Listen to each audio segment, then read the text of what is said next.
My neighbor demanded I cut down my trees because they ruined his view. Snapping. I shouldn't have to look at your property. When I refused, he sneered. Fine, I'll just take care of it myself. The next morning, he walked into his yard, only to find a lawsuit for attempted property damage sitting on his porch. His smug attitude disappeared instantly. I don't go looking for problems. I keep to myself, take care of my property, and try to be a decent neighbor. That's all I ask in return. But some people? Some people think the world revolves around them. That's how I met Bruce. Bruce moved in next door about 2 years ago, and from day one, he made it very clear that he had standards for the neighborhood. We don't live in a fancy gated community. There's no HOA. But Bruce acted like he had the final say in how everything should look. He was one of those guys who constantly complained but never actually did anything himself.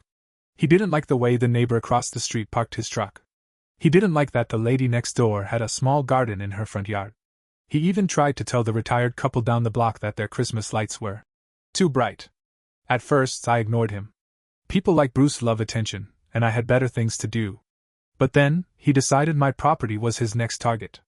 One afternoon, I was in my backyard when I heard someone call my name. I turned around and saw Bruce standing at the fence, arms crossed, looking annoyed. Bruce. Hey, you need to cut those trees down. Me. What? Bruce. Your trees. They block my view. I sit on my deck every evening, and I have to look at your trees instead of the sunset. You need to cut them down. Now, my backyard has several huge trees. They've been there for decades. They provide shade, privacy, and a home for all kinds of birds. More importantly, they're on my property. Me. Yeah, that's not happening. Bruce. Look, I don't think you understand. I shouldn't have to look at your trees every day. Me. And I shouldn't have to listen to this conversation, yet here we are. Bruce didn't like that. His face twitched, and he let out this fake little laugh. Bruce. Okay. If that's how you want to play it. Then he walked away. I should have known that wasn't the end of it. The next morning, I was woken up by the sound of a chainsaw. I jumped out of bed and ran to the back door. Sure enough, there was Bruce standing on my property, chainsaw in hand, getting ready to cut down one of my trees. I didn't even have time to process my anger. I just started yelling. Me. What the hell do you think you're doing?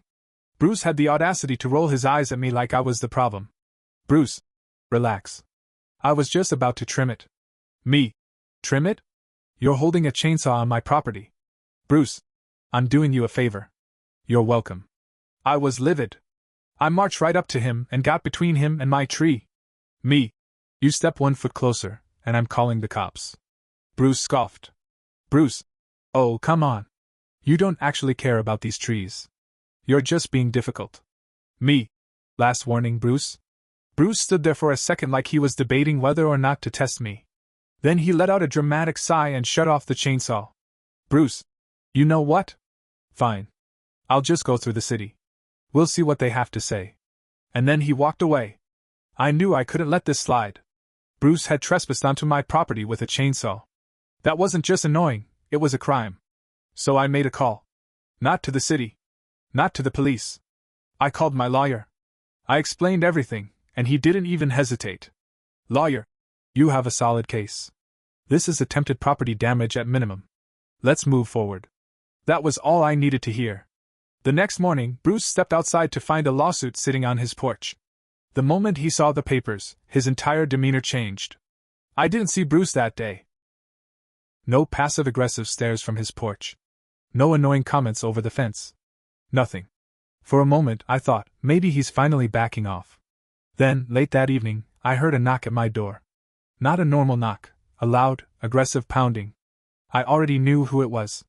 I opened the door to find Bruce standing there, gripping the lawsuit papers so tight his knuckles were white. His face was red, and he had that fake smile that people do when they're trying to act calm but are actually about to explode. Bruce. Are you serious? You're actually suing me? Me. You trespassed onto my property with a chainsaw, Bruce. Bruce let out a sharp laugh and shook his head. Bruce. Oh, come on. I didn't even cut anything. It was a misunderstanding. Me. Misunderstanding? You literally said, fine, I'll take care of it myself. Then, less than 12 hours later, you showed up with a chainsaw. Bruce's eye twitched. He took a deep breath, trying to collect himself. Bruce. Listen, you don't want to do this. It's a waste of time and money. Just drop it. Me. No. Bruce. It's not even that serious. You're blowing this way out of proportion. Me. Then you shouldn't have done it. That wiped the fake smile off his face. He glared at me, gripping the papers even tighter. Bruce. You know what? Fine. If you want to play dirty, I can play dirty too. I didn't say anything. I just shut the door in his face. But I knew this wasn't over. The next morning, I woke up to find a city inspector standing in my front yard. Inspector. Morning, sir. We got a complaint about your property. We're here to check for any violations. I almost laughed out loud. Bruce had actually gone through with his threat. I let them do their inspection. They walked around, checked the property lines, and even examined the trees. After about 30 minutes, the inspector walked back up to me. Inspector. Everything looks fine. The trees are on your property, and they're not causing any issues. There's nothing we can do. Me. Yeah, I figured. Inspector. Your neighbor really doesn't like them, huh? Me. Nope. Inspector.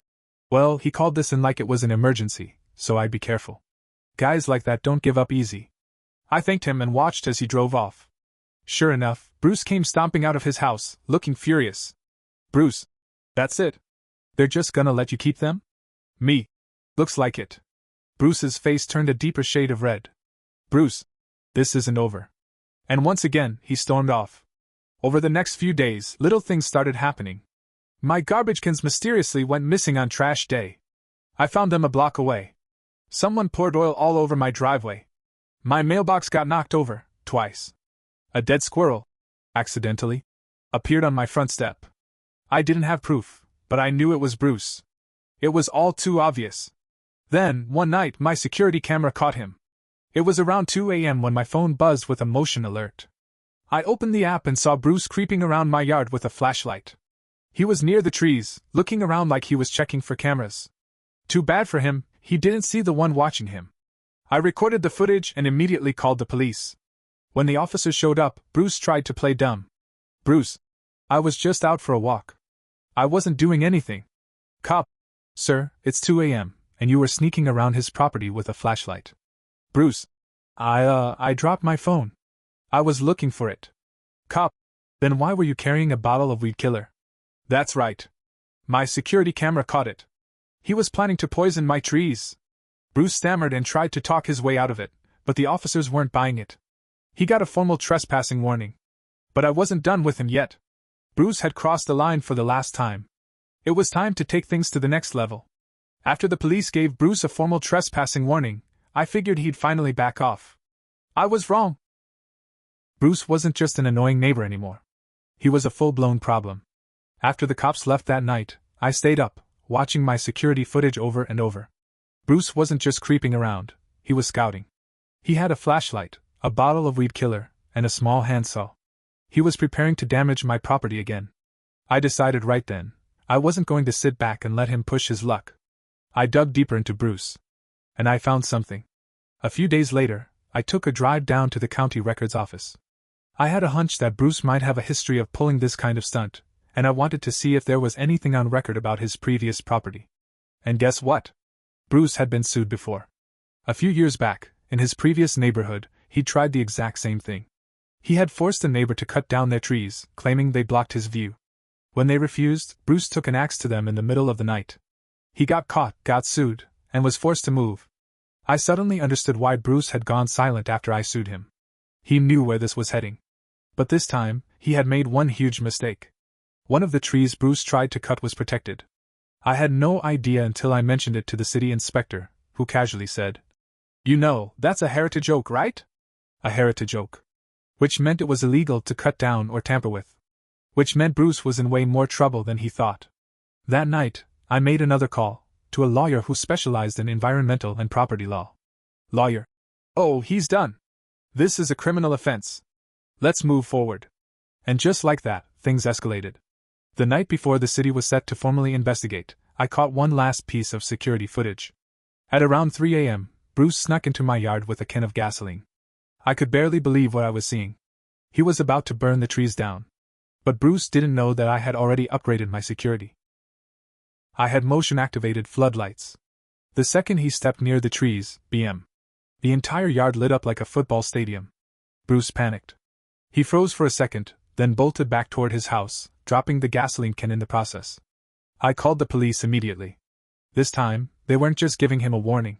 This time, Bruce was getting arrested. When the floodlights blasted on, Bruce froze like a deer in headlights.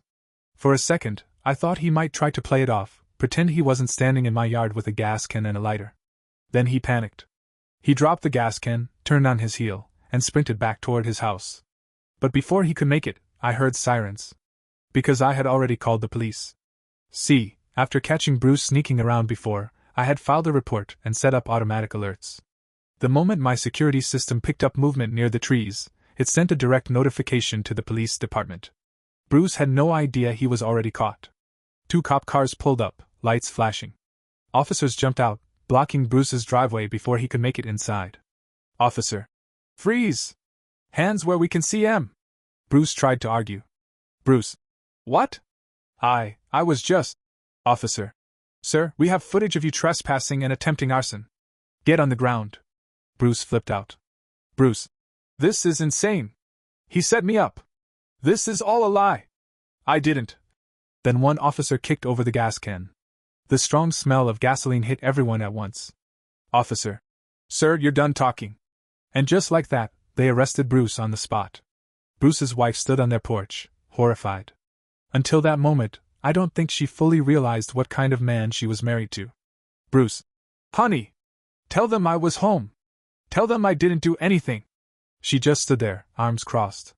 Silent. Bruce. Honey? Say something. She finally spoke. Bruce's wife. You told me you were asleep. Bruce deflated. It was over. The cops put him in the back of the car, and that was the last time Bruce ever set foot in our neighborhood. News spread fast. Turns out, people already hated Bruce. The neighbor across the street came over just to say, "Took long enough." The old couple on the corner said they always knew he'd snap someday. Even the mailman said Bruce had yelled at him before for walking too close to his grass. Bruce was charged with trespassing, attempted arson, and destruction of protected property. The Heritage Oak violation alone carried a massive fine. He lost everything. Fired from his job, turns out, his company didn't want to be associated with a tree-burning lunatic. His wife left him within a month and put the house up for sale. He had to move back in with his parents. A few months later, a new family moved into Bruce's old house. And the first thing they did? They planted more trees. I watched from my porch with a beer in hand, enjoying the sight of Bruce's precious view disappearing behind layers of fresh greenery. For the first time in 2 years, my neighborhood finally felt peaceful again.